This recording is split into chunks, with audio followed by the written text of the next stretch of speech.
podcast where we speak to mavericks across the comedy world. Now, today's guest has a wonderful name of Eric O'Shea. It sounds like the name of the next boy band member that's going to hit the big time. You really won me over, Marvin, with boy band, because and we'll get into that in a little bit too. First of all, should I say good morning, good evening, or good afternoon from across the pond? You should say good evening, but well, Good. It looks like nighttime there. You're just chilling out. what does it look? If does it look dodgy? Does it look like I've got I'm some gaming person or something, or I play Warhammer?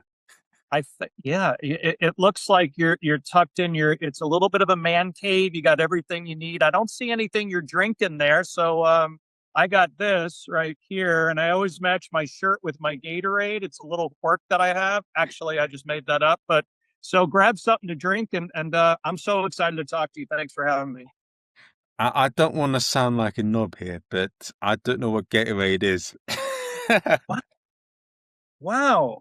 Well, it used to be a lot, but it's supposed to be a rehydrating drink and comes in different flavors. It's all crapola today. Back in the day, it had like real stuff in it. Now it's pure sugar, and I don't know. It kind of wakes me up. I'm not a coffee guy, so I kind of drink that.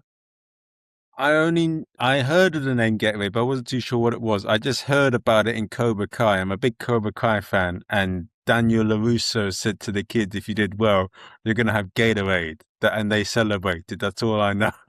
I wish I could show you a picture of me at 14, and I should send you some stuff. And if you want to put this in after, I looked exactly like Ralph Macchio when I was. Ah, People say you're a big Cobra Kai guy. Yeah, that was a great Glory of Love. Great song. I was just listening to it the other day. ah, yeah. Peterson era. It's I do like yeah, I love Cobra Kai. It's a great TV series. I love what they've done with the characters. They've brought Yes. so much more depth to them. Like Terry Silver, a lot of the fan groups are saying that Thomas Ian Griffin will make a good Bond villain. I bloody agree. And I definitely want to also get his cousin, who's a comedian, on the podcast because that would be so much fun. Yeah. My whole goal is, I watch it and then I go, I just want to age like Ralph Macchio. That's all. I don't know what his secret is. That guy just does not age. He's like, yeah, I'm 93. And he's just like smiling at the camera. And I'm like, how do you look like that? He's got some sort of secret. We got to find that out. But you're a young chap.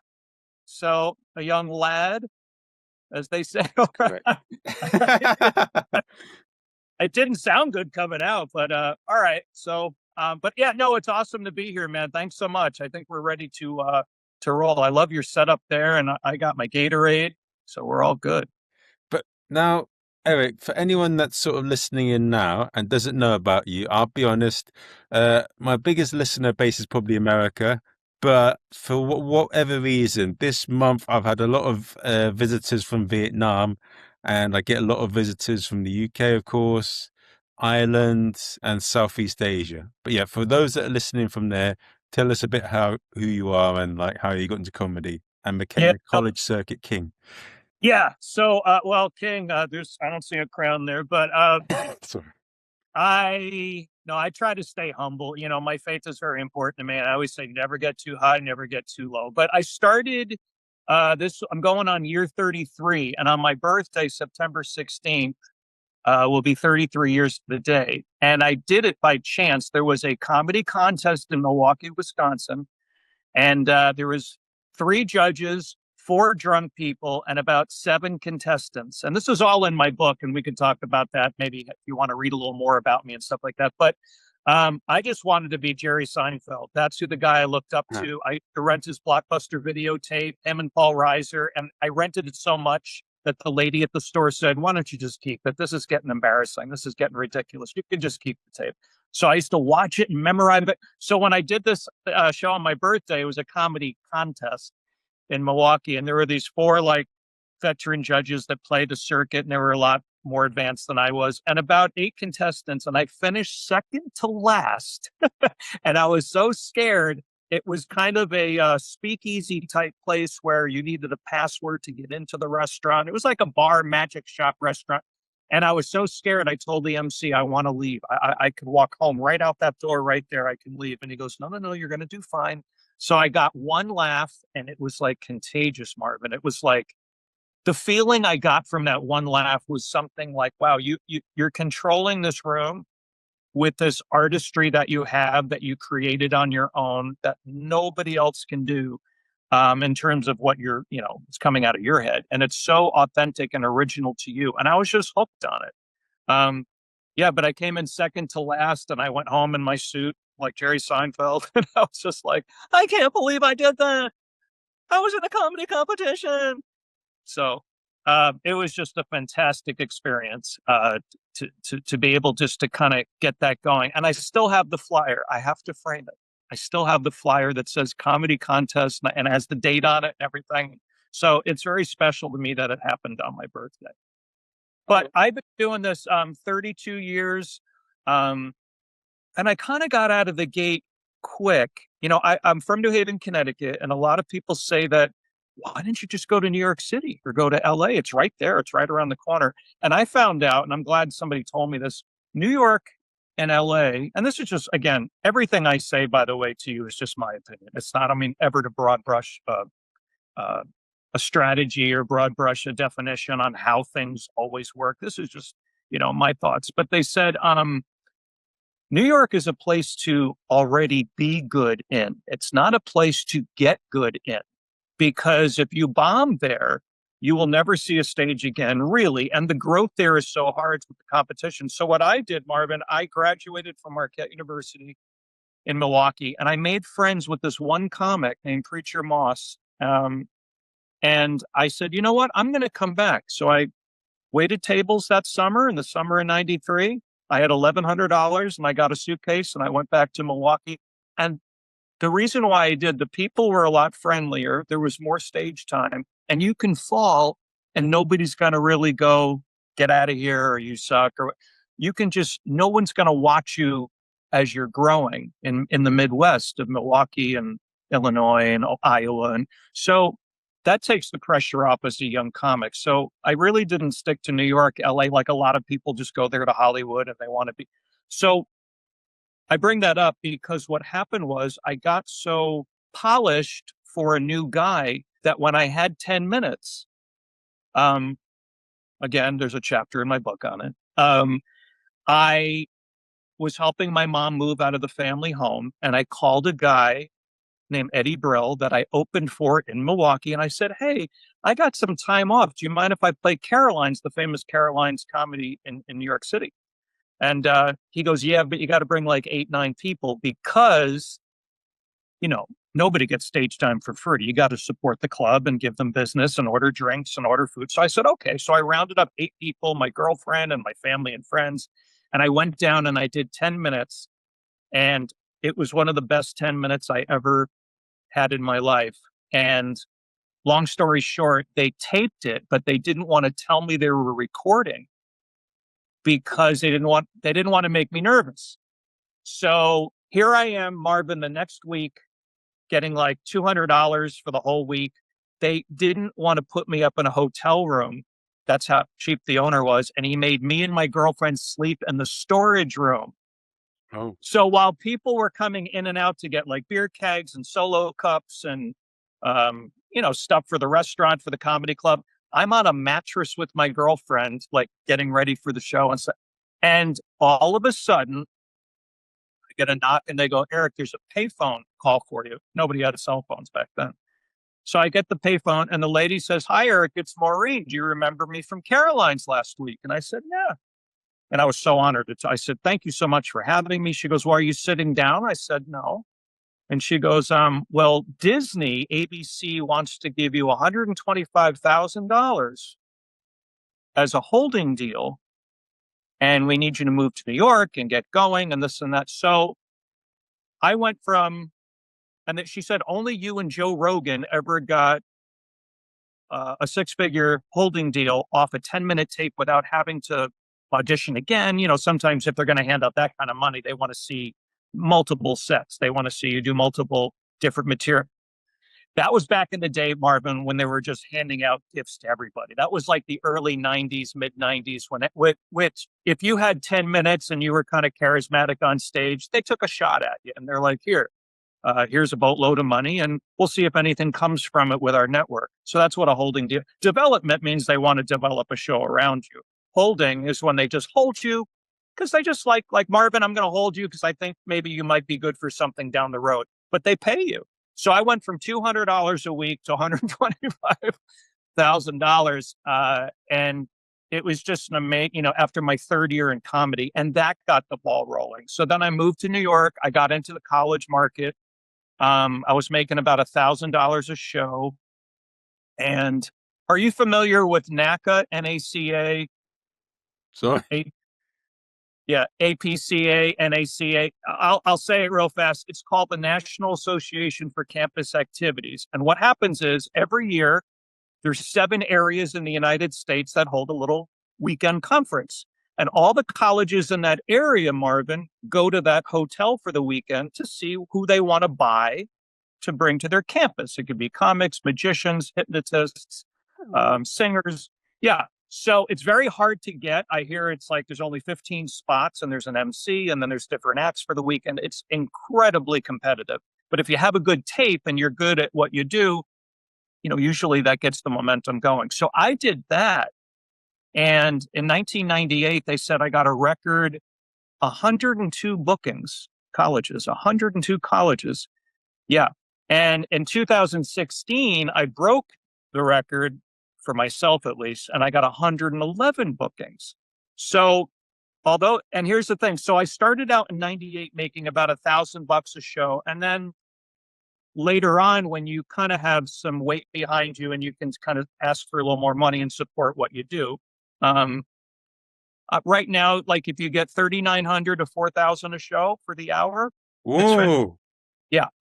So it's funny. I was looking at a rental car yesterday, and the guy looked at me. And every time they find out you're a comic, they kind of look at you like they feel sorry for you. They're like, "Can you make a living at that? Are you funny?" Because it's an odd career. It's an odd business. It's unlike any other business, and I get a little big headed about it and kind of puff my chest out compared to other things. But it's such a unique form. And by the way, I do jump around. I tell 3 stories at the same time, and then I always get to the ending. So don't get scared if I jump around and get random or anything like that. uh, but so basically, you can do very well. I'm not a household name. So if they hire someone from television, there you get your 25, 30,000 for the show. But you can max out at about 4,000. But again, that took decades to get there, and you never want to outprice yourself out of the market because some of these schools don't have that. But what I always tell young comics, I mean, you're not there to just do well that night. You're there to build a brand. You want to get asked back. You want people to talk about you. You want other schools to go. Remember the NACA thing I said? All the advisors that hire you talk to each other. Have you had Marvin? Yeah. How was he? Oh, he was great. He killed. He did fine. All right, maybe we'll take a shot at Marvin. And it's like, and then the word gets around and stuff, but you have to keep proving yourself every night. But the fortunate thing about schools, Marvin, is that the students change every year. So luckily for me, I can go in and do the same hour show. Ah. And they never heard, the students are just like, it's fresh to them. Now, the advisor that hires me, I have friends like, oh, I have Eric's show. And you're always adding new wrinkles here and there. But I've had advisors, good friends of mine. They're like, I could probably recite your show. I've heard it I heard it 16 times. But to the students and the advisors know that's why they hired you. It's not so much that they care if they've heard the show before. The whole thing is for the students, so that's their job. They don't care if they've heard it before, the advisors.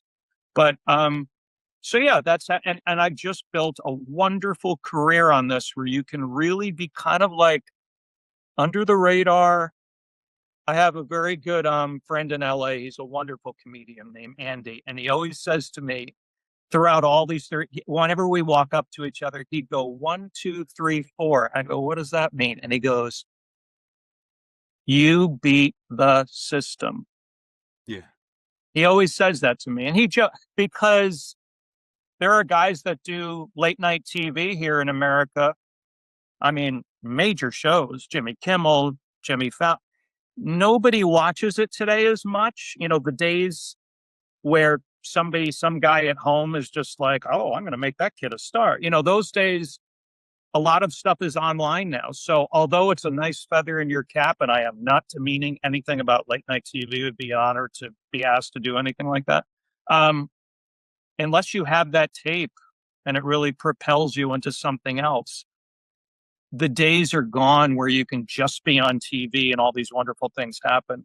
Um, from late night TV, it's definitely a propellant. I don't want to sound like nothing comes from it. But back in the 80s and 90s, if you made Carson and he went like this to you, and then he called you over to the chair to sit down, that was gold.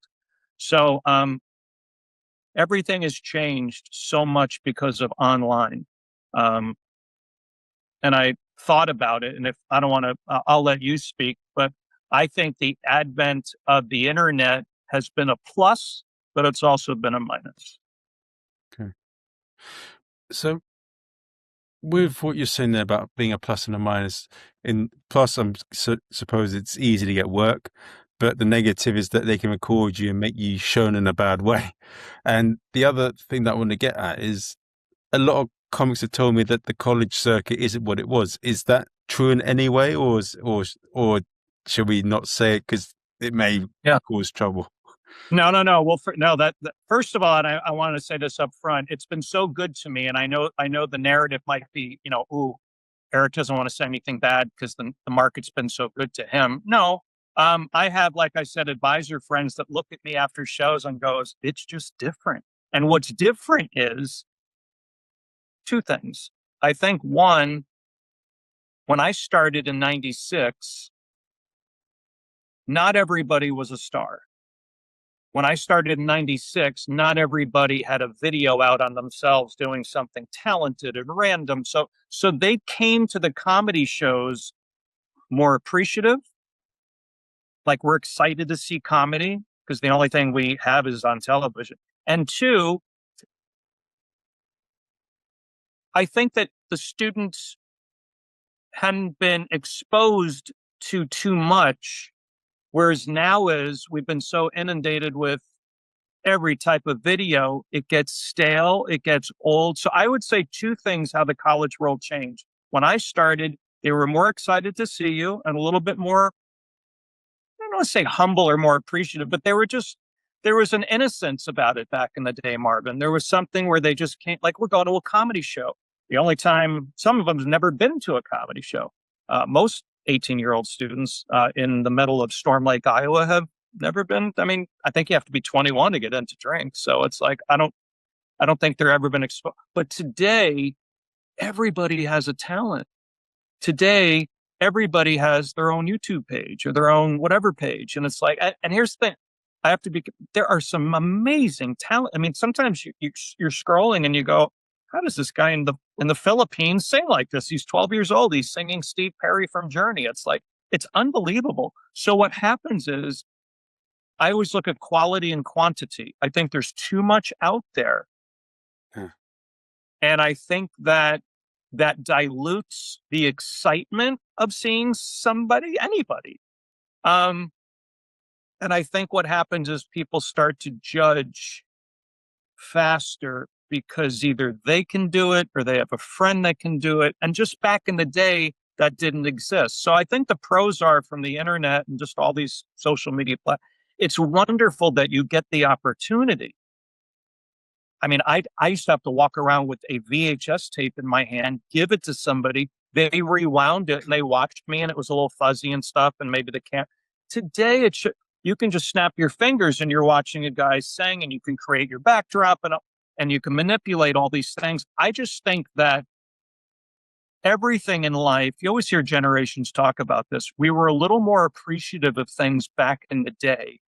It was a little simpler. And I think people walk in, Marvin, a little jaded. Do you know what I mean by that? Because they're stars themselves. They kind of walk in like this. Back in the day, you used to be excited to go and see something that maybe you can't do, or maybe you're going to go see some. It's. I guess the best way I can explain it is I watched video of a concert way back in the day, and people are just screaming like, "Oh my god, this guy's great!" Now everyone's doing this with their phones, and they're not enjoying the music as much, and then they get a shot of themselves smiling and going like this and stuff on, and it's like I just think Mm. I the authenticity suffers because technology has caused us to be a little egotistical, a little insensitive, maybe a little insecure. Here's an example I thought of, and I don't know if there's a bit or a joke in here, but if someone just made a chocolate cake, right, just chocolate cake, and you posted it, here's my cake. Do you ever read the comments, Marvin? It's like, why chocolate? Or are there peanuts in there? I think you're being extremely insensitive to those who have peanut allergies. There better not be peanuts in there. Or you didn't cook that right, or you didn't bake it right, or look at the counter it's on. How can clean up?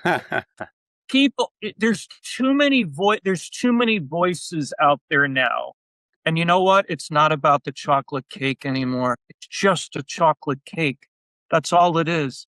And now everybody's got a say. Everyone's got an opinion. People get Yeah. mad. People get offended, and it's like I think that happens in anything you post these days. And I do it too. I don't want to sound like a hypocrite. I do it too. If I'm out at a bar, I'm like, look at my margarita I'm about to drink. It's like, this looks pretty good. But you do it because you try to fit in. And to answer your question a little more in depth, I think that some of these young students want to fit into what the university's narrative is about respect, equality, treating people well, blah, blah, blah. So, for an example, I haven't really had to take out too many things in my show, thankfully, because I'm very mainstream. I'm a top 40 guy. I'm not a guy that just focuses in on something dark or like it's very. You ever notice when you do this or you wake up sideways in bed? How'd you get sideways in bed? It's silly stuff that everybody can relate to. So I haven't had to change too many things in my show, but there are times that you have to be careful. I remember back in the day, I was working with a comic and he pointed at someone in the crowd that happened to be African American. And he said, like, well, something just off the cuff. And it was very innocent. It had nothing to do with race or anything. But he goes, well, the black guy was laughing at that. And then he was laughing, the black guy was, and everybody was laughing. And so, but today, the minute you open your mouth and say, you can't, you don't even point him out at the show because it's just, at his college because you're being disrespectful. You're opening a can of worms. You're not supposed to see skin color. You're not, and that's all wonderful stuff. But you are right, Marvin. The sensitivity can be a little bit out of control where sometimes I'm not saying they don't know what they're groaning at, the students, because Seinfeld said that too. Like Seinfeld said, they don't even know why they're offended. But they want to do the right thing. They want to fit in. They know what is nice and what is not nice. And I think maybe the lack of life experience getting out there, I don't want to say the real world, but sometimes that you're just getting your isolated bubble and you have to be careful of what you say on college campuses. I always say, it's a chapter in my book, you can do 59 minutes and 30 seconds and get a standing ovation, but it only takes 30 seconds of a joke never to get asked back again. Ooh. Because at the end of the show, they didn't hear all the funny stuff. They call you over and go, that one thing you said though about, I could see him squirming in his chair, or maybe somebody walked out, or whatever the case. That's never happened to me, but it's like, but whatever. It only takes about 30 seconds never to get asked back again in today's realm.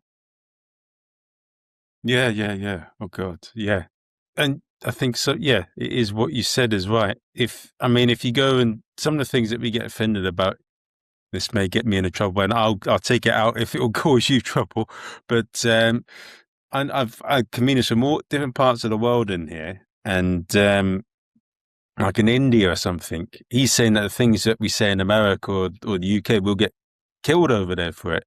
And there's so many, like in Malaysia, the guy had his comedy club closed down because this mad woman and her boyfriend did a prank at his comedy club. She started stripping in a burqa, and then his club got closed down and he got arrested. Yeah, And it's some of the things that people get offended of by here. If you're in a really dodgy situation, or if you're in the ghetto, or if you're in places like that, they'll probably laugh at you for the things you get upset about. sure. Well, and also this is a joke within the it's in politics, it's in everyday society, but in the comedy community, I know that as a white male, you have to be extra careful on what you Yeah. say. I mean, I'm privileged. I'm a man, like with all the Me Too movement and anything that's like borderline race, you have to be extremely careful. I'm not upset by that. And again, I got very lucky, Marvin, in the way that I write. And I didn't write like that on purpose. I never sat down in 1993 on my birthday and went, I think I'm going to write non-offensively, or I just what I do. And it's like, it works out that way. But um, I think at the same time, people also get extremely bored of things. Um, you know what overexposure is, obviously.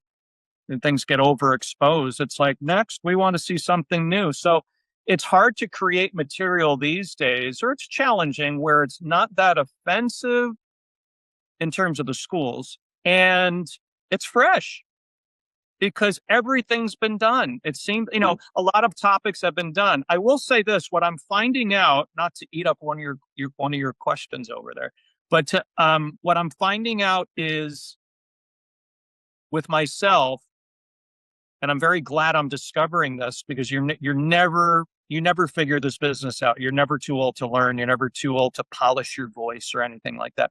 But what I'm discovering about myself is that when I get very upset and I get very expressive on my face, and it's very easy to understand things why I'm upset, I'm kind of discovering that it's not about the words anymore that you're saying. It's about your attitude toward the words. Yeah. So the reason why I bring that up is you can only talk about so many things so many times with comedians: airline food, airports, traffic, girlfriends, relationship, whatever it is.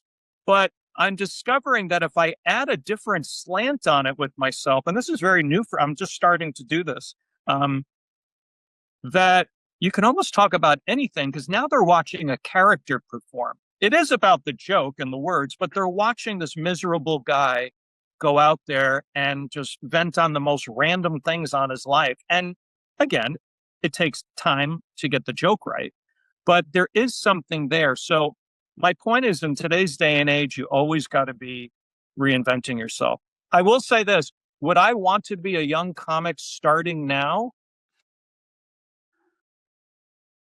No, because I've enjoyed what I got to go through. That journey was a beautiful, more innocent time. So I wouldn't trade that for anything. But at the same time, yes, because you've got now youth on your side starting out, and there's so many more platforms to be discovered. However, like we talked about, there's a con to that because you've got to filter through all this crap of stuff to get to that. But I think the opportunity now to get popular and famous is unbelievable. I'll be opinionated for a minute and say this. Reality shows, you have them over there, right? And so I think that popularity now, unfortunately, equals talent.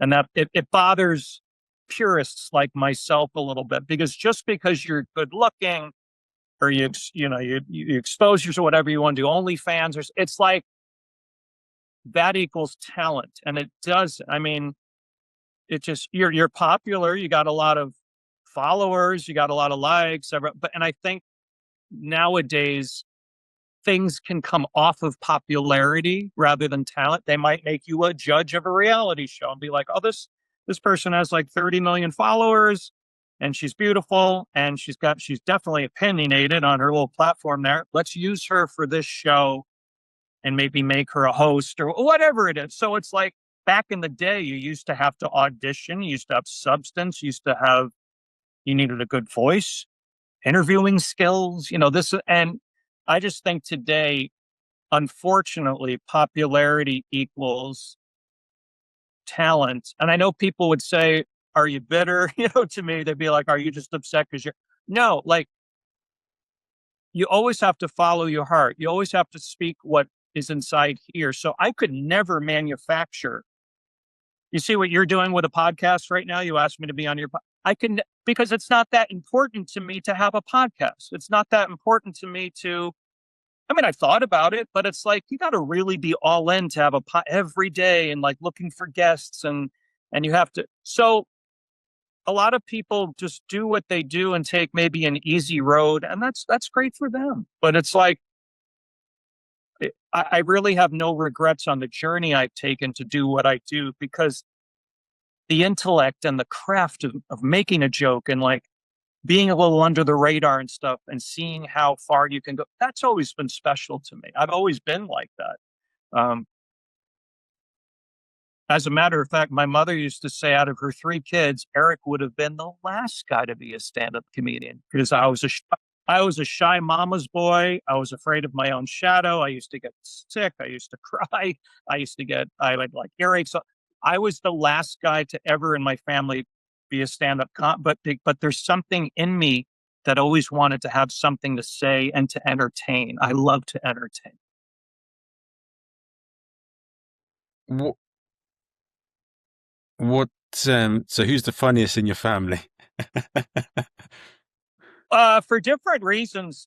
My brother is extremely funny, but he doesn't mean to be. When he tries to be, I always joke with him. It's like open mic night. Like he'll try too hard, and then something stumbles along the way. But sometimes he's a genius. He's this big, gentle, giant, lovable guy that always puts you first, and he's like the best big brother you could ever ask for. My sister can subtly be funny. Yep. I don't know. I don't know the answer. They probably get mad that they're going to listen to this podcast. So. I don't know. I think they might say me, but I think it's only because I really work at it. That's all. I mean, it's something that's important to me. That's the only reason. I'm sure if they did, they'd come up with stuff too. Um, but yeah, this journey's been unbelievable for me. I still do the colleges. I'm starting to play more 55 plus communities. Oh. Here in Arizona, and people go, "Ooh, are they like just these old people that you're like, hello, are you listening to my show?"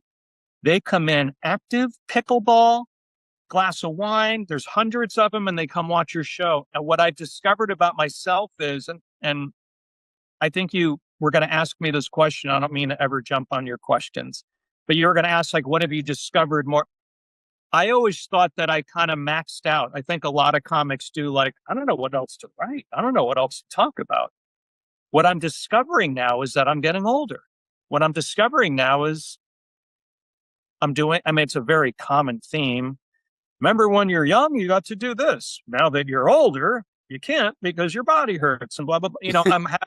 I'm having more fun doing old versus young, things that happened to me in my 50s. And it's like, I'm very proud of that. I'm very happy because you just there's like a little light switch that turns on and you get very like, oh, I didn't know I could write about this stuff. Because I think every comic has in their head, like, I don't know what to talk about anymore, especially when you've been doing it 33 years. You've kind of done all your best material. And it's like, but I'm discovering this whole other thing where I'm just I'm a miserable mid 50s guy, Marvin, that just trying to get by, and there's this whole avenue of new things that I'm excited to talk about that is working on stage. So at this point of my career, I think God's given me a blessing that, hey, have you looked inside this area of comedy? And it's like, no, I haven't. And then you go out and do it, and it's really striking a chord, even with the young people. Oh.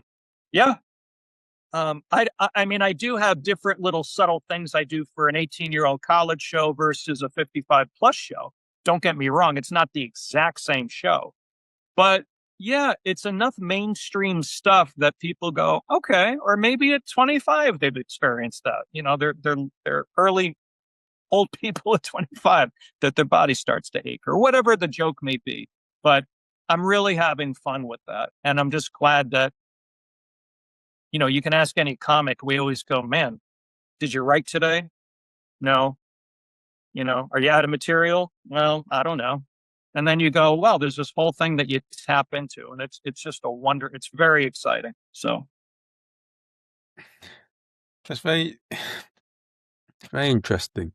You triggered something that I remember with my interview with Judy Carter, and you made me think of a few things. So you said that you're based in Arizona, and I yeah, know that in America, with a lot of comedians, the main focus is get to LA, get to New York. They're the place you make it. And now because of Kill Tony and Joe Rogan, go to Austin. But you're with what you've done and Coney being 33 years, you're you're in a better position than probably a lot of even headliners in some of those places, despite not being in the big cities. that's a good point. And I not to sound, I always give glory to God. I do, but it's something I've gotten very lucky in, and I'll tell you why. New York and LA is competitive. One, two, you have to sustain things out there. Three, unless you get really a big deal or something, Marvin, it's very hard to make a living at it. I mean, this is and I know of a few people that moved here that do extremely well financially. Nobody knows who they are because they found a market. Like corporates pay very well, colleges pay very well after a certain amount of time. And that's not what the United States, I don't know about over there. That's not what they equate to being successful. Television is successful. Having multiple followers is successful. But sometimes people don't think of the paying the bills and having investments. And I've done very well. Like all the college money that I've saved, it's been a blessing. I've invested in real estate and machine shops, and it's been a wonderful, wonderful journey for me. But nobody would know that unless they asked.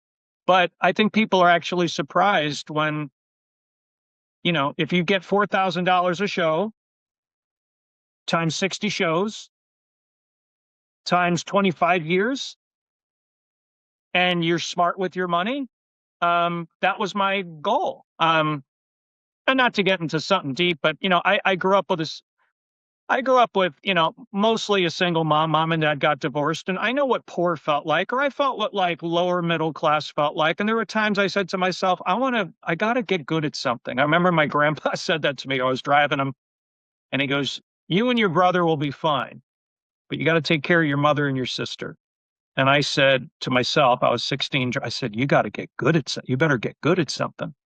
And it wasn't pressure he put on me, but I just always had that drive, Marvin. I'm like, you got to go out there and make a statement. And I got very lucky that not only did I do colleges, but you developed a reputation doing them and doing the job well. That also separates yourself from they have other acts that come to campus. They have musicians, hypnotists, other comedians, but they choose me. They select me because they've told me this. This is not my opinion, but they say you get the job done, you stand out. Sometimes you get standing ovations. I always get teased about that because I use that for algorithms, and I know it sounds very immodest when I always I always post and I go, got a standing ovation.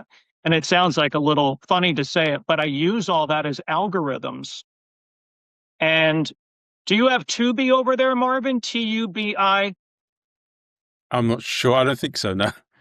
Okay, it's a platform here like Prime or Amazon but my dry bar special, which is a very clean 45-minute special, uh, got on Tubi, and that also started to accelerate a few things where people write to your website and they go, "Hey, can you come out for $5,000 and entertain our company?" Or, "We have $4,500. Can you come and do this?" And like at this stage of my career with investments and with stuff, you're absolutely right.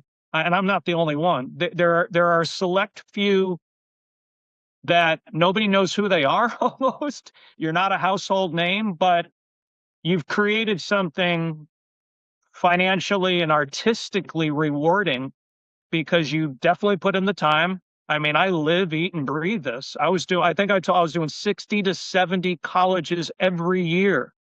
Marvin, when you're on school number 41 and you're like this by yourself in your hotel room, like, how am I going to do another 29 cities? I'm exhausted. And they don't care if you broke up with your girlfriend. They don't care if your grandmother died. They want funny. You showed up to their school because they're high and they're paying good money for you to be funny. So people might go, oh, he says he did 60, 70 schools every year.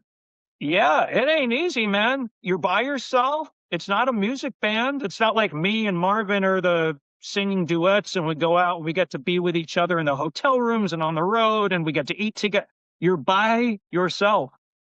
You are taking 2 planes a day. Then you got to get a rental car. Then you got to drive an hour. Then you got to find the hotel. Then you got to check in. Then you got to take a quick nap. Then you got to be like this for the show. That's one city. Then you got to wake up, drive the hour and a half back to where you got your rental car, take 2 more planes to Tyler, Texas, to North Platte, Nebraska, to Harve, Montana, to Presque Isle, Maine. These little tiny where they have colleges and they're waiting for you. And you have to deliver. You have to do the job. And you have to build a brand name as you're doing it. I don't care how tired you are. I don't care if you had a bad show, a good show. It only matters about that night.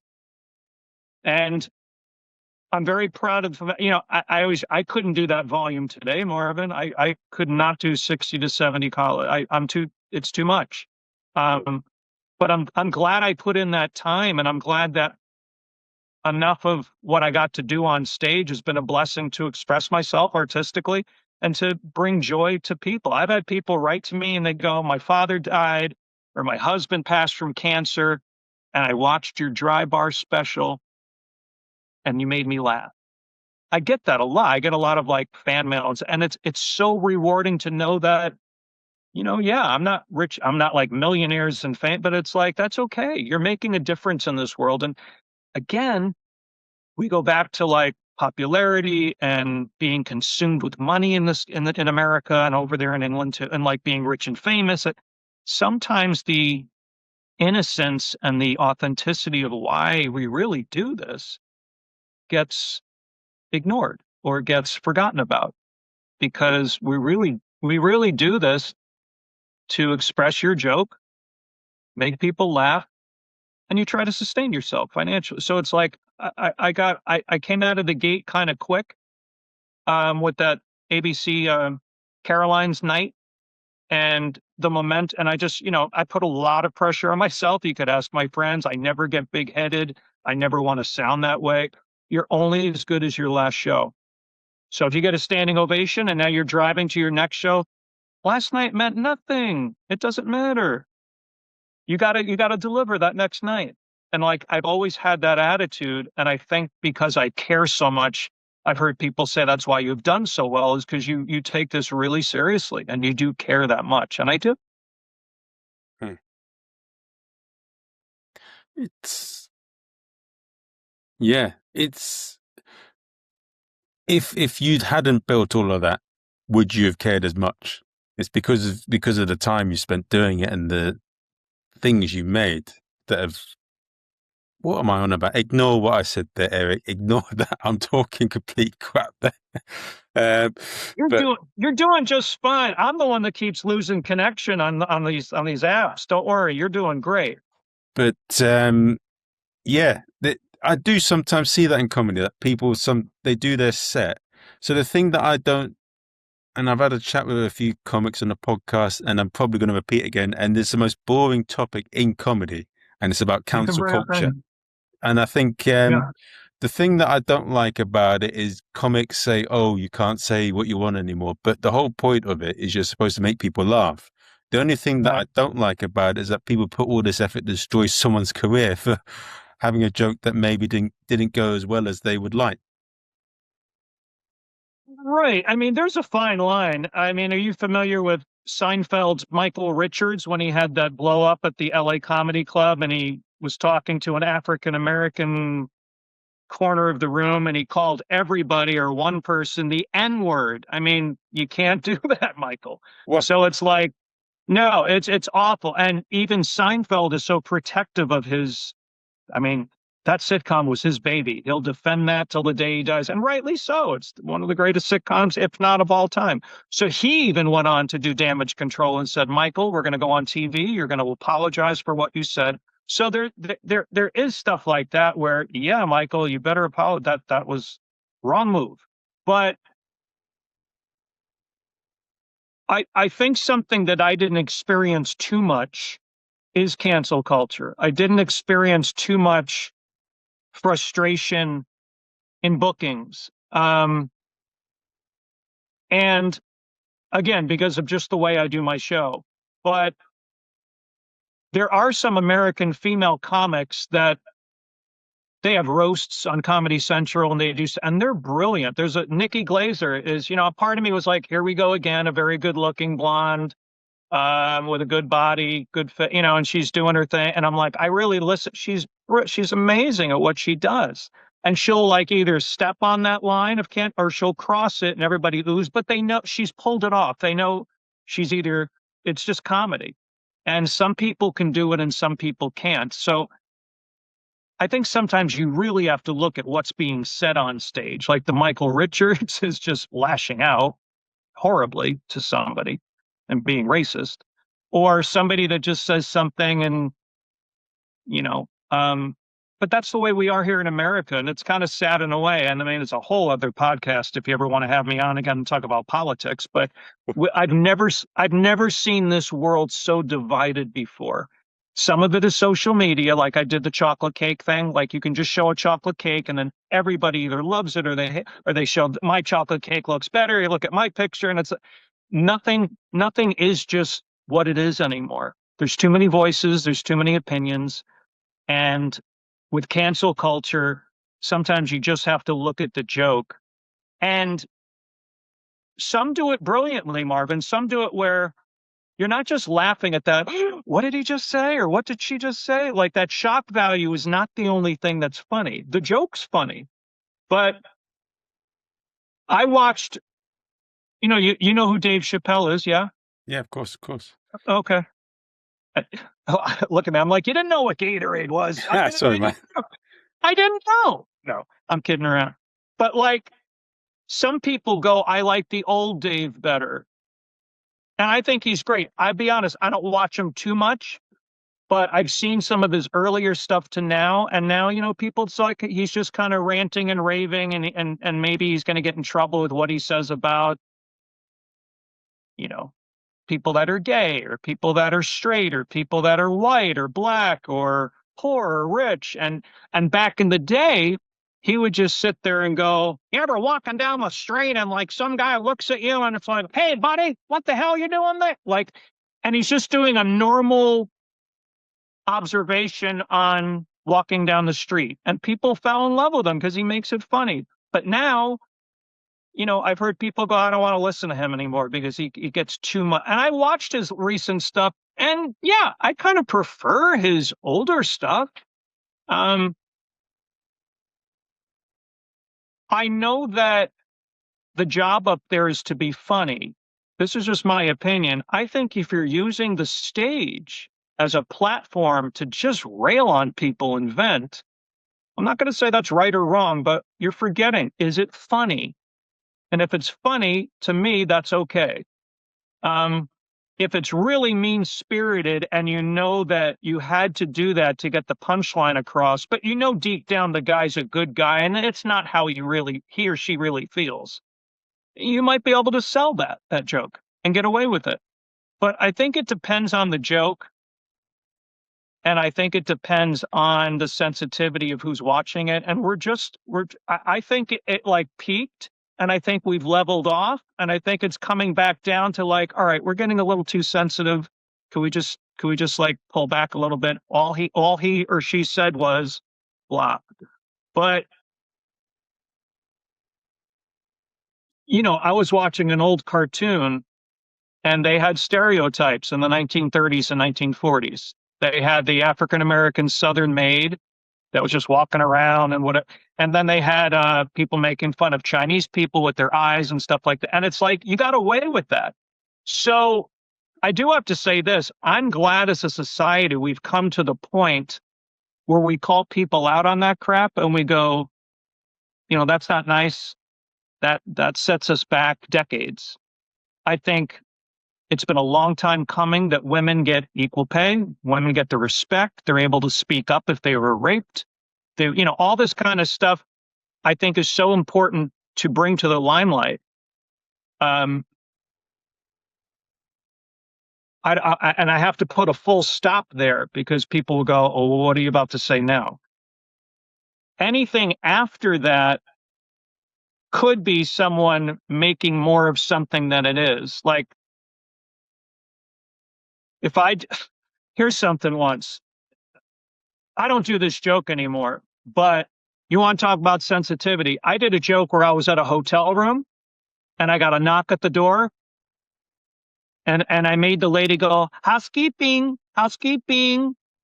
And I just did the joke and it got a laugh. After the show, I had a lady come up to me and I don't get this. I mean, maybe once every 10 years, I'll get somebody that goes, But again, it's just the way my show is. But she goes, why did the housekeeper have to be Hispanic? And I looked at her and I said, do you know why? She goes, no. And I went, because she was Hispanic. So I was just imitating her voice. She said housekeeping. And I do voices. So it's like, it wasn't a Russian housekeeper, like housekeeping. Do you need fresh dolls?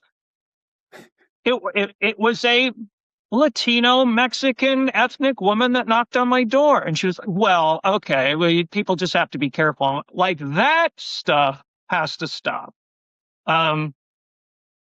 Because people are then looking for something that's not there.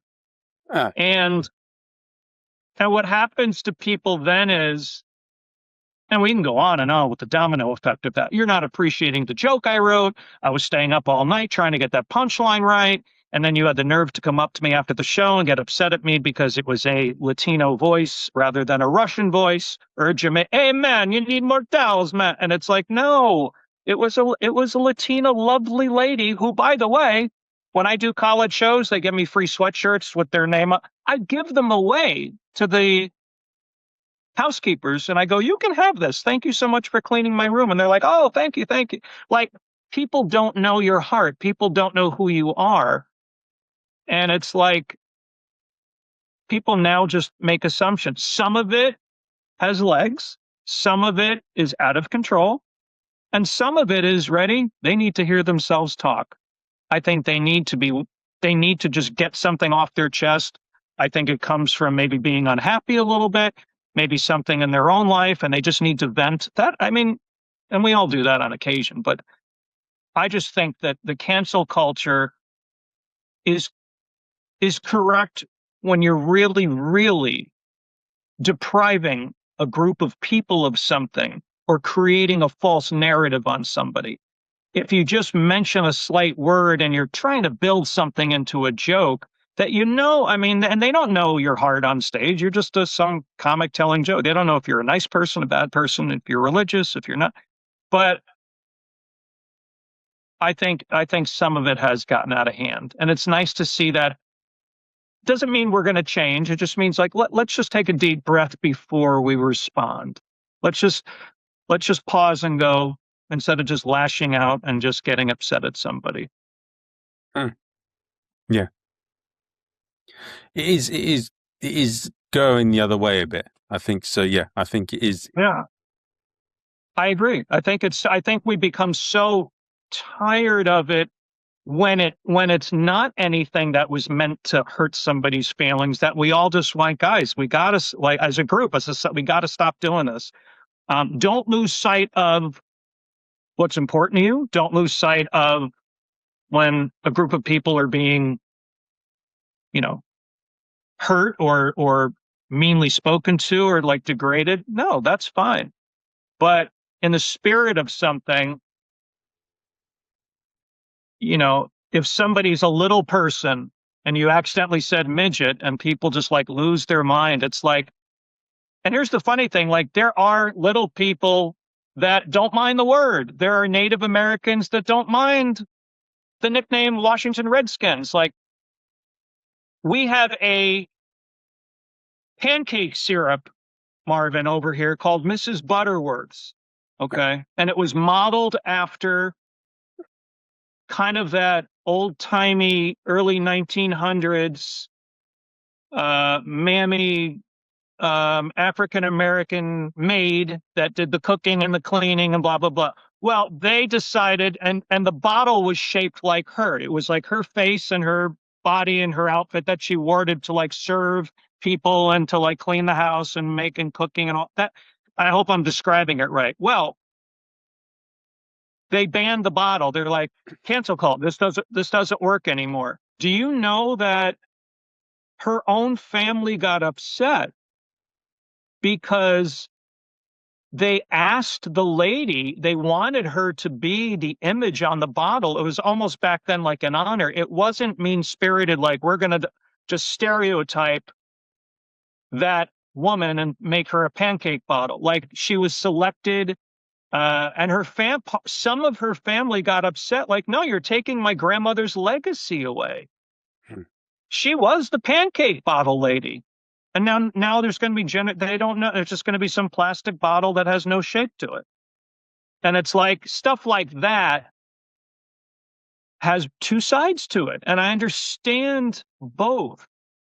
My thing is, let's have an honest conversation with others and our own hearts where we go, and it's sad because only one person's going to make the final decision. Like the president of the syrup company is going to make the final call, and it depends on what he or her where their thoughts are on cancel culture. Someone's going to make the final call. But we need to have an honest conversation and kind of say, are we doing the right thing? Let's dig in a little deeper before we just jump at each other's throats and just say, this is awful. And I think, I'm not saying you're asking the wrong guy, because I'm sure there's a lot of better comics out there that can answer this, Marvin, than I can. But again, I don't get like, stuff I do isn't really cancel stuff, but I hear about it, and there's a part of me that defends both sides.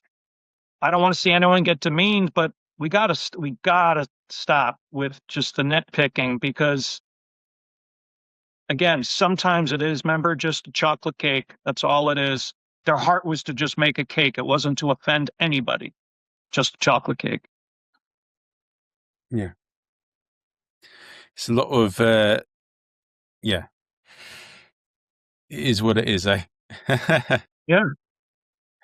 Now, Aren't you glad you got a guy that, I mean, I definitely talk too much, but go ahead. I'll let you say.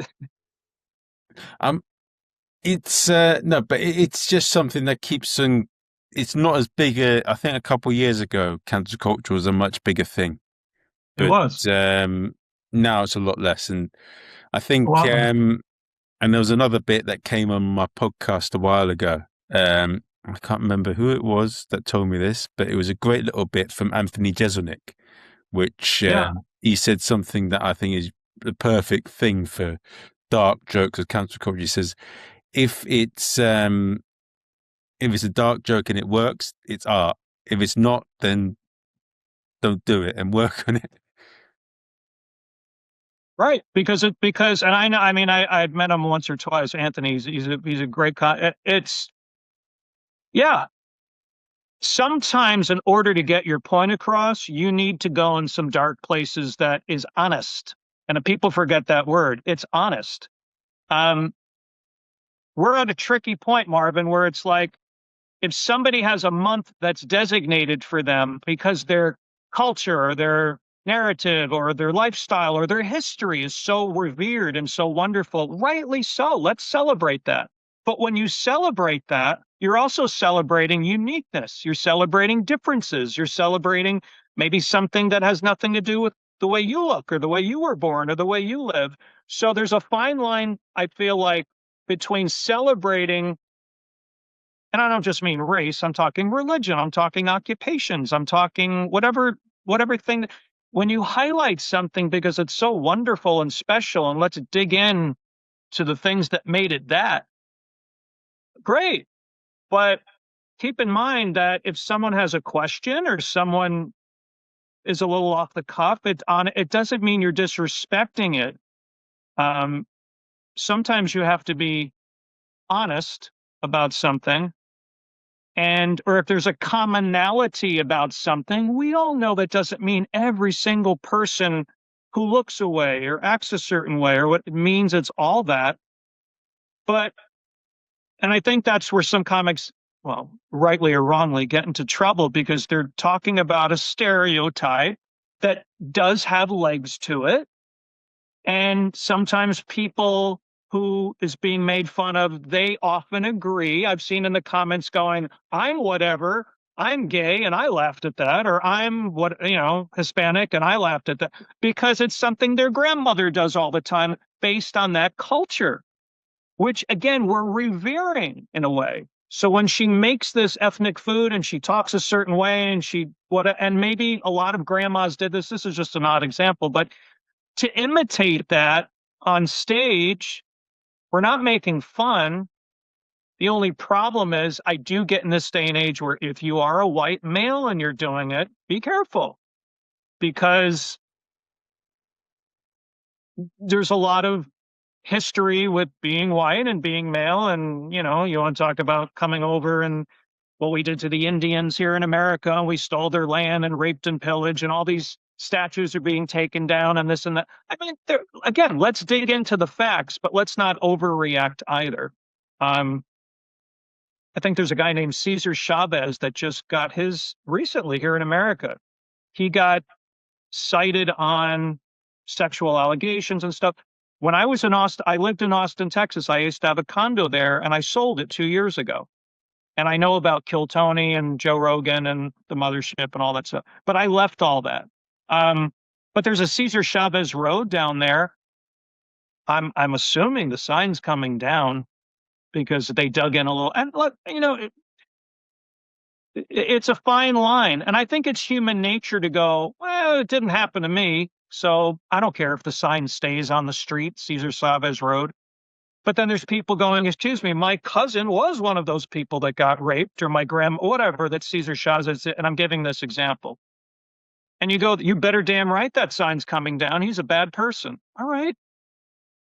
I just think that a lot of stuff is being magnified. And I'm going to use a word and I'll let you chime in right after this. You ready? It's exhausting. I don't think we're built this way to think this deeply over and on every single tiny little nuance. And I think people get physically and mentally tired of explaining themselves. And the problem is, like I said, there's too much online comments where some people are absolutely right. You overreacted. And there's other instances where they underreacted. Like, let's give this person their due because they were really screwed over and they had something horrible happen to them. But the problem is when every single thing gets highlighted, I don't think we have the energy or the patience to deal with each other as a society. I just don't. I think we just tune out, we overreact, we become keyboard warriors and like, shut up, go to hell, and we just get upset and nothing ever gets resolved. That's why I think we're more divided than ever because every single thing gets highlighted today. And there's millions of opinions on all of it. Lots of arguing. And you're like, Um, why do you stay mainstream? I stay mainstream to stay out of trouble. No, it's really just the way I really just write that way. And I enjoy talking about everyday occurrences. I do impressions. I do voices. I like to use the word manipulation. I will manipulate stuff.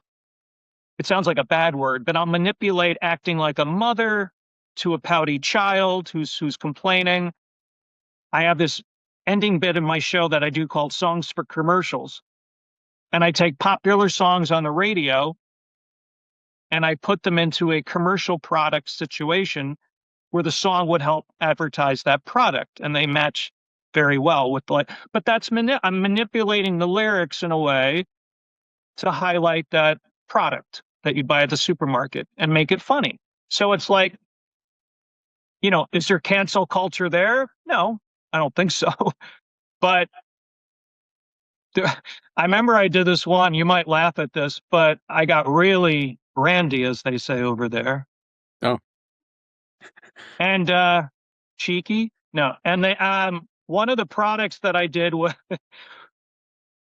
was I don't know. I said butt plug. Okay, I don't have to say anymore.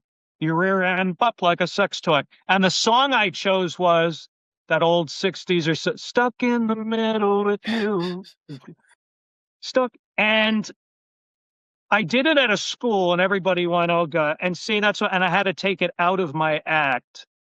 But if you do it at a certain club, and in terms of 40-year-olds that are all getting drunk and drink, yeah, it works. It's funny. So it's like, but that's about as racy as I've ever got. And that was one time I went, let me try this song, and I'm like, no, I can't do this song. yeah. No, And when I did the Emmy Awards, they asked me. It was one of the most exciting nights of my life. I didn't have to audition. I didn't get paid for it, but they asked me to come out and do 7 of my songs at the Emmys, and that would help then lead into the best commercial that got voted that year. This was 2009. So I brought my mom as my date to thank her for all her love and support.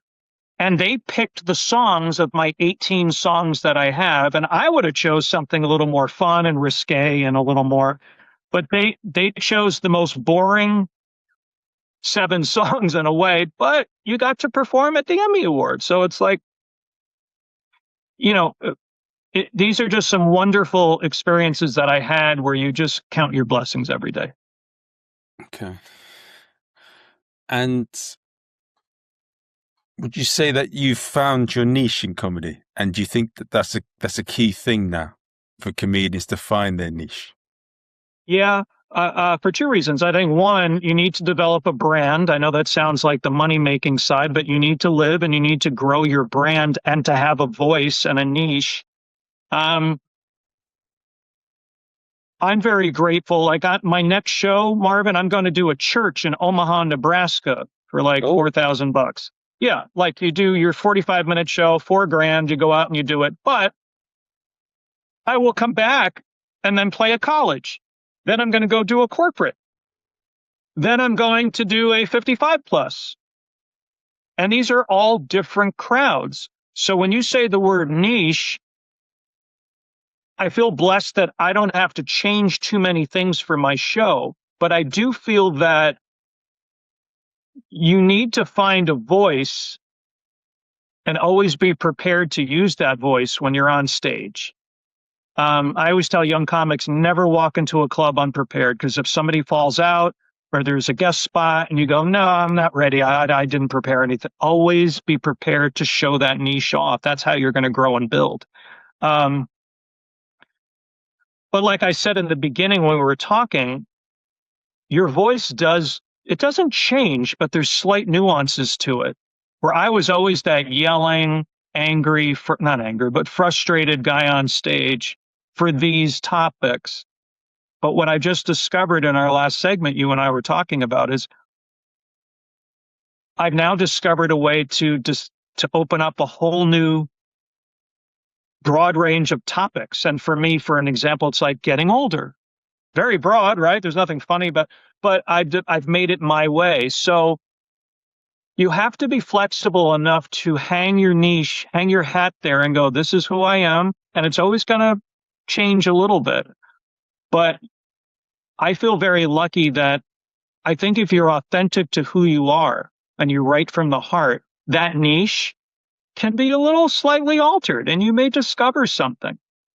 And I think that's what's the beauty about comedy, is that you can, just when you think you've tapped out on everything you can never talk about and be funny about, like, I don't know what to write anymore. And so if you open it, and if it comes from in here, I always don't try to like write the joke. There is a way to write a joke, set up, punch, tag, tag, tag.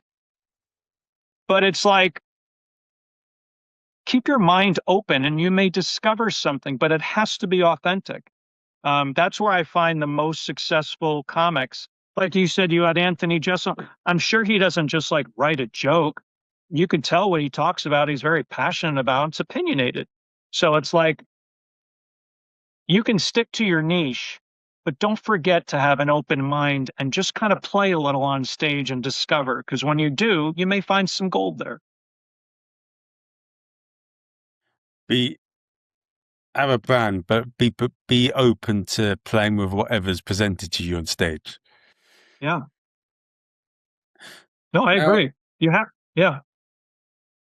for anyone that's listening in right now, um, what would be your main advice for playing? So, what would you say are the main myths and that you think are a load of crap about the college circuit? And what would you say are the things that are true about the college circuit? And what would be the advice for playing the college circuit?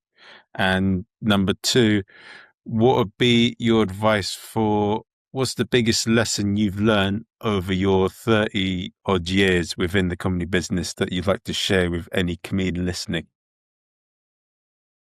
Um, the best advice to do schools now, colleges,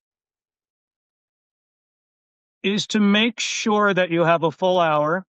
Make sure that it's, when I say non-offensive, I'm talking about just make sure you know. I mean, my thing is right or wrong, you have to play by the rules. Um, and some go, well, the rules are unfair. Maybe, but if you want to be in that market, those are the rules. Taxes are unfair. Um, Having to have your car emission, every year is like my car's fine. Like just whatever the rules is, you got to abide by it. So I would say have a solid hour. Don't talk about race, sex. I mean, people in my book, and we'll get to that in a minute, if that's okay with you. Um, Before we wrap up, um, you have to realize that the students that are at your show are 18, 19 years old. They're not the ones that are like the hot cheerleaders and the cool bro guys that are going out. They're out partying that Friday night. They're not at your show. The ones that are at your show are shy. They maybe they don't have anything to do. They don't have a lot of life experience. Most of them have never had sex before. If you think about, so if you're doing a joke like, so I had this girl and then we did this in the bedroom and then this position and then this, and not like you're doing a joke on positions in bed, sex. They don't know what they don't know what you're talking. Like literally, they don't know what you're talking. So there is a truth to just knowing who your crowd is. I've had shows where they're shy, maybe they're on the spectrum, a little autism, Asperger, a little socially awkward. So you have, I mean, and there might be 60, 70 that just, they came to your show because they don't want to go to those parties where everyone's drinking and fooling around and all. So you have to understand that where are you also? You're in the middle of North Platte, Nebraska, which is like cornfields and like cows and horses and chickens. There's no real life experience that they have of a big city. Why would you talk about your mortgage payment to an 18-year-old? Why would you talk about having sex? They've never had sex. Hey, you ever get drunk, so drunk that, well, you're not supposed to promote drinking because the reason why these schools have you, Marvin, is to give you an alternative to going out and getting wasted. They don't want the they don't want the schools going out. So they have you there for that. So my advice would be know your audience, know why you're there, kill it for an hour, like destroy for an hour, and hope that you get asked back. And that's what I've done, where you make your little footprint on them and you go, this is what I do. Would you like to have me back? And more oftentimes I've been very blessed. They go, yeah, we'd love to have you again next year for a new 18-year-old. And it's been wonderful to me. I'm sorry, the second question was, Um, what what have would I be, learned? what would be, yeah, so actually, I'm going to add another one. What are the mistakes you see people make when no, you've just said it, haven't you? What are the mistakes you've seen people make on stage with the college circuit? And what would you say? What have you learned for your 30 years in comedy?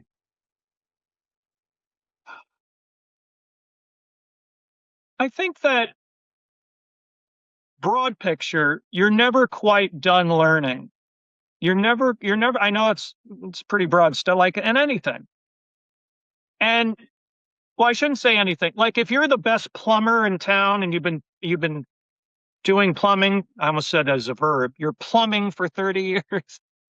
Um, you kind of run out of things to do, right? You've changed a toilet so many times. You've done a and you sometimes you talk to them, they're going, "Oh, I could do this in my sleep." And those plumbers just like do their thing. I've done this for 30 years. There's not much more to it. Now, there might be a new invention that they have to be familiar with or a new technology, but it's there's something about the market we're in as artists where there is no ceiling. There is no ceiling to what we do. You can be as big as you want. You can be as rich as you want. You could be, and again, these are all pipe dreams, but it's like, it all depends on you. So what I've learned was you're going to get nowhere if you don't start with discipline, work ethic. I don't care what happened on your last show. Throw it. I mean, learn from it, feel good about it for the moment, but you're on to the next gig. Don't get big headed about it. Don't ever get too high. Don't ever get too low. If a show didn't go as well as you wanted it to go, that's gone. Work on tomorrow. Work on today. That's what I would tell a young comic. And never stop learning. I'm still learning 33 years in. We were talking about that little segment I do now, like being old versus being young. I thought of like 8 things, and I'd say 7 of them work right now. And if I didn't allow myself, Marvin, to get out of the college mind and be like, ooh, don't say that, or being really silly for the college students, which I am. And I should say this, when I'm doing a show at a school, I'm more like this. Da, da, da, da, da. When I do a 55 plus, I'm more like I'm more like this. What a joke life is, Marvin.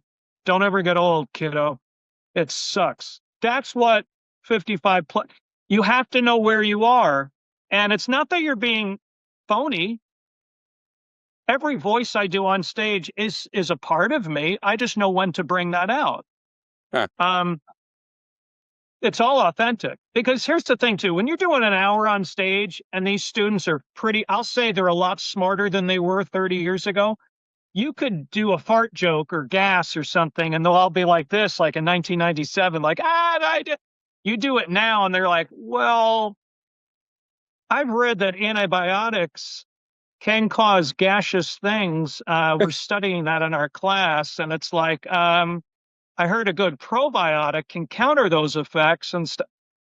And there's a sophistication today, and there's an intelligence today that you're almost fighting in a way because they're they're smarter than I was at 18.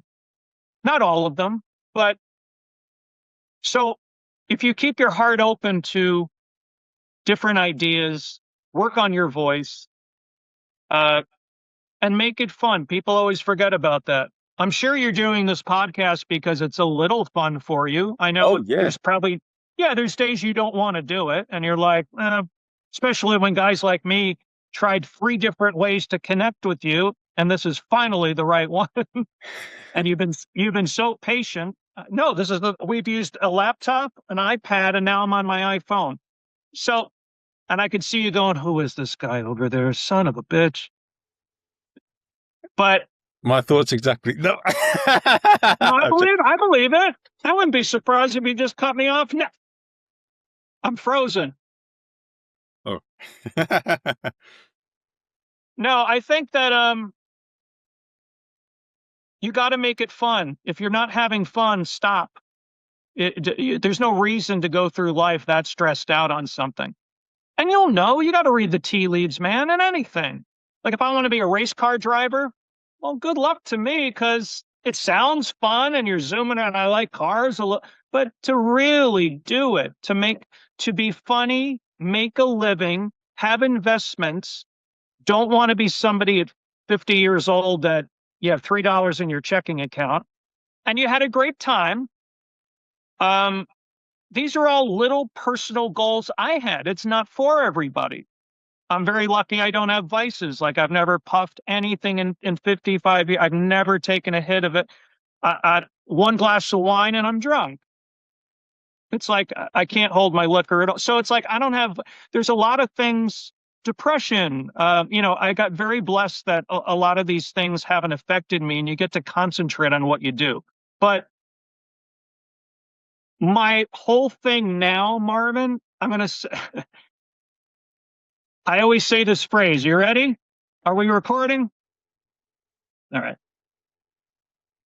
My life significantly changed for the better when I stopped looking for love and instead simply became love for others. My life, and I'm not talking about romantic love, I'm talking about a love of like attention, acceptance, applause, being a badass on stage, being fun. Like when I stopped just taking from people and taking from the world and instead simply became love and help and guidance for others, my life significantly changed. It opened my heart up more. I was able to have an effect on somebody, whether it's my comedy, whether it's I'll meet them at a coffee shop to give them a young comic on advice or something. It's my job, not just because of my faith or the way it's my job to pass that forward. It's your job to make sure the next generation takes what you enjoyed and encountered and got hurt from and try to help them with that. I think that's really why we're here.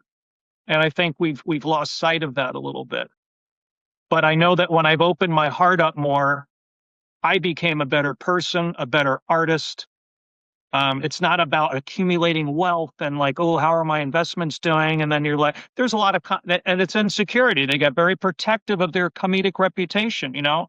Mm. Um, I won't say the guy's name. There's a very big comic who I almost became the host on a very popular show here in America around 2001 or two. And I made it to the third round. It was between me, another guy, and the guy that got the gig, the job.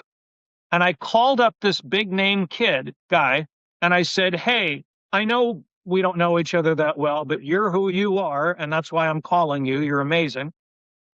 Can you give me any advice on what to do in this third audition? Because this is the one that's probably going to be the one that they decide. And he goes, what's it for? And I said, it's for this show. And he said, oh, really? They asked me to do that outright. I said, nah, I don't feel like doing it. But anyway, here's what you do in the audition. And I was like, are you kidding me? And it really hurt my feelings because he had to say that they asked him to do the gig, the job, but he turned it down because he just didn't feel like doing it. And here's me like, there's a lot of people that get insecure and they have to protect who they are. And I understand that it's such a competitive business, but that's not where I am in life now. And my faith and my heart says that you're going to get more out of life, not just doing the right thing, that's corny, but like really passing it on. Do you know, Marvin, that I read this somewhere? How often do you think of your great grandfather, not your father, not your grandfather, your great grandfather? Probably not that often. I don't. I know who he is. I have a picture of him. But no matter how big you get, you are just going to be a footnote in this world. So, not to get too hokey and philosophical and whatever and corny, but make sure you do the right thing. Make sure you do it for yourself. Believe in yourself, trust your instincts, and pass that on to someone because you're going to be gone before you even know it. And no one's going to even know your name. Did I think of Michael Jordan today before I just said his name now? No, I just used it for this conversation. It's Michael Jordan. He's the greatest friggin' player that ever played in the NBA to some. But I didn't even think of him all day today, other than trying to pass this exam. So I don't care how big you are. Nobody's going to remember. Like we'll have videos of ourselves and like legends and what they did, and that's fine, but you're not going to be as big as, so why destroy your mind and body? Why destroy other people? Why not make these last existences fun and go out on a high note for yourself and for why you're here? Yeah. It saves. Isn't that depressing? No, it's great. It's very. Now I sound like it's, yeah, I think it's brilliant what you said there, but it's a shame that a lot of people don't follow that because it's a much lighter way of doing comedy, lighter way of doing it. It is, and I think I could tell you're a big fan and you study a lot. I can tell. And when you mention some of the guests that you have, I'm not pinpointing where you are, but I'm guessing here, and you tell me if I'm right or wrong. Edgier comedy is seen as honest comedy, real comedy, the way to say it, the way to speak your mind, and mainstream comedy is lighter. It's maybe not as honest. It's a little fluffy. It's a little light. You're not really coloring with some nice deep colors. It's a little pastel-y and a little cutesy, and if you make a wonderful living at it, then they get upset at you even more because it's like, wow, he's getting paid to do that. So it's like, there's times you sit at the back of the room and people go, I don't get it. Why are people laughing and clapping? I don't get it. And it's like, that's okay. And I've had that happen to me. It was a funny story. I was doing those conferences, standing ovation and went great. And somebody turned to my agent and they didn't know it was my agent. And they went, do you get it? Every year he destroys it. He gets all these books. I don't get it. He looked at it and he looked and he went, I'm his agent. And he went, whoops. Okay. So it didn't work out too well for it, but that's the narrative that you get. And not everything you see online is everything you do. I'm a little more outspoken than where I am, and I've learned to raise my mainstream bar a little bit as a comic. Not because I have to, it's because as I get older and I get impatient and I get tired of all the bullshit out there and all the crap, I want to vent a little bit, and it's like the only way to vent is to be honest. And with honesty comes criticism, comes calling people out, not as a group, not as a race or a gender, just calling people's behavior out. I'm all about the behavior. I don't care what you look like, what you're into, it's just about how is your behavior. Um, I used to do this one joke. I don't do it anymore, but when people get overly hip hoppy, and it's not a black thing, it's white, Latino, Asian. I've seen a lot of all different races do the yo, yo, yo, and the yo, what's up, man? What's up? And it's like, would you do that on a desert island by yourself? Would you like talk like that on a desert island? But like, would you just walk around like this and stuff? Like, hey, what's up, palm tree? Like you're just by yourself. Like, no, it's not a real authentic behavior. So it's like, why are you at, they're like little things like that bother me. Like there's other sides, like just be yourself a little bit. I could tell that was a horrible example, but Yeah, get rid of the layers. just the way it's like sometimes, and my point was just to call, and again, I say it funny, be who you are. I mean, who am I to say? Be who you are. But it just makes me laugh sometimes. I'm like, excuse me, do you know how to get to the interstate? And they're like, yeah, man, just go, like you wouldn't do that. Like if a glass bottle came in and you put a note in it and sent it off, you would write, help me, I'm stuck on the desert. You wouldn't write like, yo, yo, yo, can you break me off a little something, something, some food and send it my way, yo. Like you just wouldn't do, so there's just layers and it's okay to say if something's annoying or like overly done.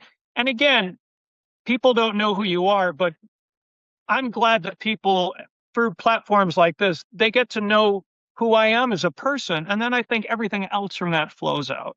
But um, it's been a wonderful journey for a guy that's not a household name. I'm very proud of what I've done.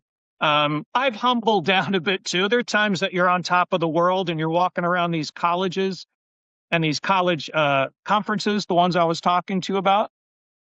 And it's kind of like, remember you said boy bands in the beginning of this conversation? You were talking about back in the day when I started, boy bands were the rave. It was Backstreet Boys, NSYNC, Boys to Men. So when you killed at one of these conferences at 27, 28 years old, and you're going down the escalator at the hotel, and all the students are going up, girls would be screaming your name. Guys want to buy you a drink. It's like you are a rock star there. So my whole main point was I've mellowed out a little bit where you get so excited that maybe sometimes you get a little big-headed because of your success. Not a lot, but I'll admit that sometimes life has a way of humbling you a little bit. I think that's something we all go through. Ask anybody. I don't know how old you are, but you'll go through it yourself. So Ready. that's right. Am I a little blurry? Are the lines? Are you okay? No, I'm just half dead at the moment. See, I told you we should have done this at night. I'm a night owl, so we should have reversed this. But for anyone that's listening in now, how do they find out about you, Eric? Thanks, man. First of all, thanks so much. This is such a treat, and for hanging in there with the technology. You can find me at Eric O'Shea Comedy, all flowing letters at Instagram. I don't have a fan page. People always say you should have done one, but uh, that dry bar special has over 30 million hits globally. So if you please check out my dry bar special, drybar.com. I heard that 10 million people in Australia have watched it. It's gone globally, 30 million. And I do have a book here. It's called The Richest Comedian. See the glare? You've never heard of. And it's part autobiography, part humor, part faith-based observations I've made while doing 33 years almost of stand-up comedy. What we've talked about is all in the book. And it's so much more where you can take your time and I really dig into a lot of topics on colleges, clubs, why I didn't choose Hollywood, my faith, um, seeing an actual angel disappear in front of my eyes at the Long Island train station, where I'll say it fast. He was in this bright white outfit with a white top hat and a white cane, and he stared at me. I was the only guy at the waiting for the train. I was the only guy in there, and he didn't say hi. He didn't have any luggage on him, nothing. And he looked at me, and I was very stressed out about going to Atlantic City, big city here in the States, because I was going to headline the famous Tropicana Comedy Club, and I was getting a little stressed out. And he smiled at me, and all he said was, "You have many special gifts." Oh, So I got up. I said, thank you. I didn't really appreciate it. I got up. I took 10 steps to a vending machine. I put in my dollar. I got my bottled water. He was gone. There's no way, his age, the radiance of it. I know this sounds absolutely insane. Where we were sitting, even for me to go, you would have seen the back of him at least walking away. That's how fast it was.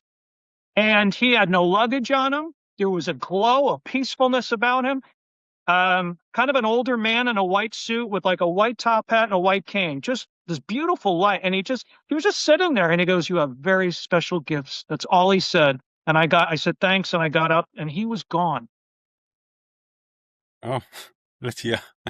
So, I mean, there's stuff like that in here. I also have a chapter of how I almost crapped my pants in the middle of the Lincoln Tunnel at New York City because I lived there for 18 years on the Upper West Side. So I almost had diarrhea and I almost crapped my pants in the tunnel, we couldn't move, bumper to bumper traffic in the middle of a tunnel that's in the mountain. And I had to hold it. It's a funny story. So there's lots of fun little things in there. But again, the purpose is to help people and spread my journey. And I think you'll really get a lot. It's available on Amazon. The Richest Comedian You've Never Heard of, and Rich being in here. So I'm very grateful for you and for just even asking me to be here. All right, guys. You know what? How to find out about Eric? You know about his book. Go and buy it. go and watch Eric and watch his special. I'll see you guys soon. The next episode is going to be a Brazilian Jiu-Jitsu black belt and comedian. I'm not too. I'm trying to get Rick Diaz, but we'll see what happens there. Um, You yeah, trying to get who? I've spoken to Rick Diaz. I'm trying to get him on the podcast, but he's incredibly busy. But Yes. yeah, no, it's And I give you applause. You're a fantastic interviewer and you're fantastic. Keep it going. I mean, I could tell there's a depth to you, which is just wonderful. So yeah. Thank you very much, Eric. Yeah, guys, hope you enjoyed it, and I'll see you guys soon.